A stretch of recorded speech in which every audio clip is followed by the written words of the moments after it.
National Park in this crazy valley and waterfalls. I'm kind of freaking out here. Apparently somebody died. So we're gonna try to stay away from the edge. It's so warm out here. I love this. Everything's super green. And if those of you who don't know, Wicklow National Park is where P.S. I Love You was filmed. So we got to stop and see, like, she was right there. I was freaking out. Bailey's never seen the movie, of course. I haven't seen a lot of it. But this is so beautiful. And we wanted you guys to see this. This is one of the most amazing things I've ever seen. It is gorgeous.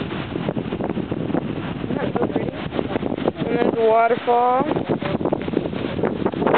Yeah, so we've been having lots of fun today. It was awesome. Oh my gosh. We stopped at the place. Such great things to do. And we're still awed over this one. I just love Ireland. It's so green. How's the hikes going for you? They're okay. When we went to the top of the Barney Castle, I was a little shaky, but right now it's not so bad because it's kind of gradual. It's not just a shoot from above, so. Anyway. Oh my gosh, I'm just awestruck. Once in a lifetime chance, you know? Yeah. Well, we miss everybody, and we kind of wish you were here, but kind of not, because then we'd have to share. She's a jerk, isn't she? Alright, see you guys. Miss you. Bye. Bye.